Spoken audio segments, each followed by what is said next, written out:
Opa Singa Tua channel yang merakyat, channel yang Pancasila. Pancasila satu, ketuhanan yang Maha Esa. Dua, kemanusiaan yang adil dan beradab. Tiga, persatuan Indonesia. Empat, kerakyatan yang dipimpin oleh hikmat kebijaksanaan dalam permusyawaratan perwakilan. Lima, keadilan sosial bagi seluruh rakyat Indonesia. Wakanda no more! Indonesia forever! Wakanda no more! Indonesia forever! Wakanda no more! Indonesia forever! Wakanda no more! Indonesia forever! Oke, assalamualaikum warahmatullahi wabarakatuh. Jumpa lagi di Corong Demokrasi, Corong Demokrasi, Corong Demokrasi, Demokrasi, Demokrasi. Selamat malam semuanya. Kali ini Opa akan menyampaikan dan mendapatkan nukilan tulisan dari seorang tokoh Ustadz Abdul Somad, dan kebetulan Opa ada di warung mie ayam Dongking yang ada di Tanah Merdeka. Untuk itu, sebelum Opa bacakan bahwa temuan-temuan yang Opa dapatkan dari nukilan dari Ustadz Abdul Somad, saksikan dulu video-video mengenai perjuangan untuk perubahan. Ikuti video ini. Saya boleh katakan kita tidak dalam keadaan baik-baik saja. Segera, bahkan saya mengapel Presiden Jokowi mengambil langkah-langkah yang dianggap bisa memperbaiki situasi ini. Kalau Presiden Jokowi mau dengar, dia menganggap ya wajar masukan saya. Ya. Tapi kalau Presiden juga tidak mau mendengar dan menganggap saya justru yang tidak tepat, enggak ada masalah juga kan? Ya. Sama-sama kita bisa bilang, ya ini negara demokrasi kan? Ya. Presiden bisa bilang, saya bisa bilang, para pihak juga bisa bilang. Saya hanya mengapel, segera perbaiki situasi ini. Ini bukan situasi biasa-biasa saja.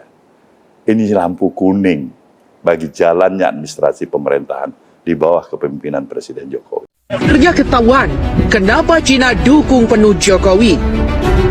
Ternyata ada hal besar yang ditutup-tutupi dari rakyat. Potensi terbesar dalam memaksakan kehendak untuk tetap berkuasa terkesan ada yang ingin diselesaikan.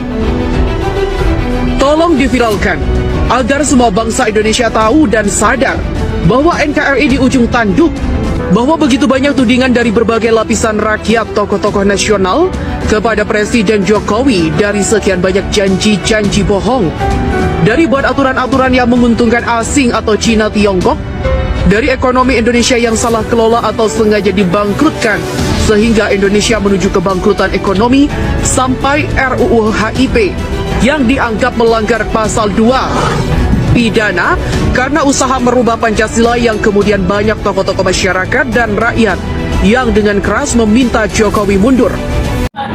Oke, setelah kita sama-sama melihat cuplikan-cuplikan video tentang pejuang perubahan, Opa akan bacakan mengenai tulisan dari Ustadz Abdul Somad yang beliau mengangkat kemana kita berpihak untuk pemilu 2024.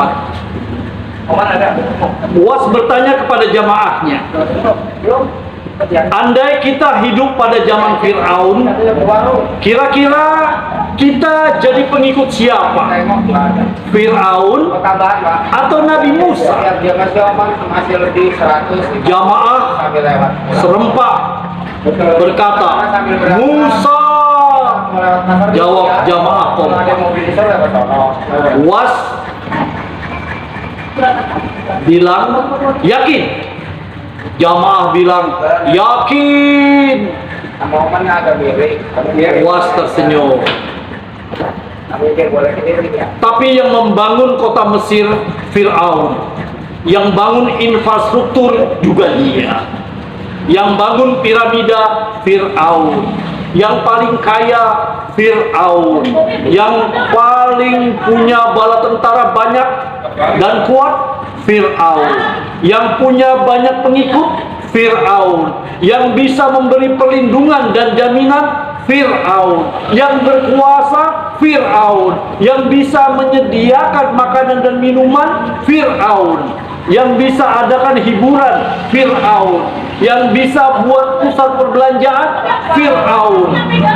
Bahkan jika teknologinya sudah ada, mungkin kartu Mesir sehat dan kartu Mesir pintar juga dibuatnya. Sementara Nabi Musa, siapa dia? Hanya seorang pengembala kambing, bicara saja tidak fasih alias cadel, akibat pernah memakan bara api di waktu bayi. Hanya memiliki sebatang tongkat kutub. Masih yakin mau ikut Nabi Musa? Tanya Uwas sekali lagi. Jamaah terdiam, saling toleh satu sama lain.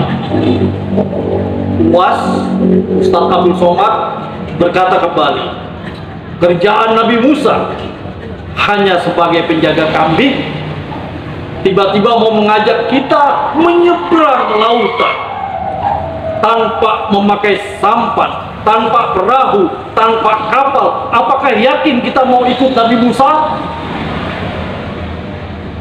Tak satupun jamaah berani menjawab.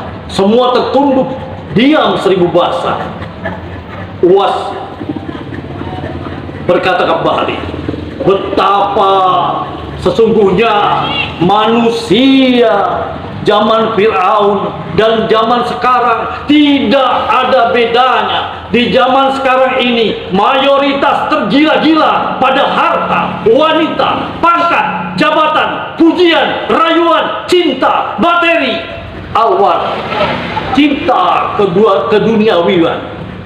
Sungguh Fir'aun itu akan tetap ada hingga akhir zaman.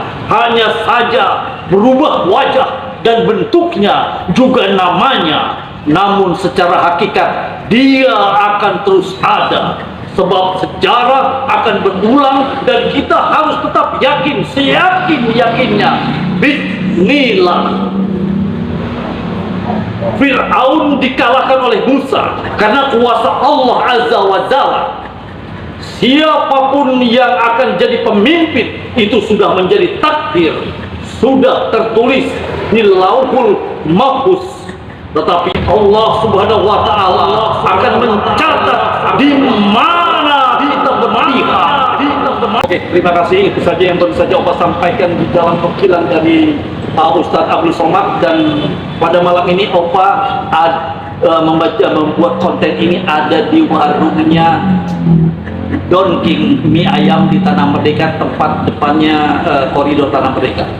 Kebetulan Opa lagi ada di sini, dan dimanapun Opa berada, corong demokrasi Opa akan sampaikan kepada pecinta Opa Singa Tua Channel dalam corong demokrasi, corong demokrasi, corong demokrasi.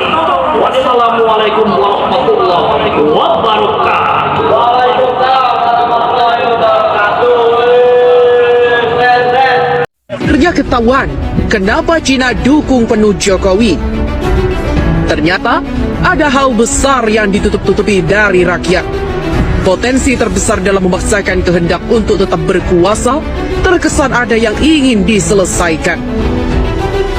Tolong diviralkan agar semua bangsa Indonesia tahu dan sadar bahwa NKRI di ujung tanduk, bahwa begitu banyak tudingan dari berbagai lapisan rakyat, tokoh-tokoh nasional kepada Presiden Jokowi dari sekian banyak janji-janji bohong, dari buat aturan-aturan yang menguntungkan asing atau Cina Tiongkok, dari ekonomi Indonesia yang salah kelola atau sengaja dibangkrutkan sehingga Indonesia menuju kebangkrutan ekonomi, sampai RUU HIP yang dianggap melanggar pasal 2 pidana karena usaha merubah Pancasila, yang kemudian banyak tokoh-tokoh masyarakat dan rakyat yang dengan keras meminta Jokowi mundur.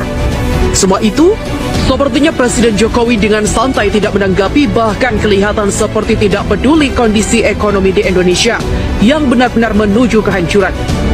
Jokowi berkesan diam tetapi kelihatan yakin tidak bisa jatuh. Sampai kondisi terburuk apapun, Jokowi tetap harus dipertahankan untuk rencana yang lebih besar Cina. Jika tekanan terhadap Jokowi hanya aksi yang sporadis, dipastikan Jokowi tidak akan goyang sedikit pun karena kuatnya dukungan Cina komunis Tiongkok. Yang bisa melengsarkan Jokowi hanyalah aksi-aksi nasional yang luar biasa besar sekali, seperti 212 dan aksi nasional 98 sewaktu menurunkan Soeharto dengan tekanan massa yang kuat sampai Jokowi jatuh. Apabila hanya protes-protes semacam di sosmed atau aksi-aksi rakyat yang kecil dan sporadis, tidak akan digubris dan tidak bisa menurunkan Jokowi. Cina komunis Tiongkok masih terus membackup. Ini analisa para intelijen dan tokoh-tokoh militer di Indonesia.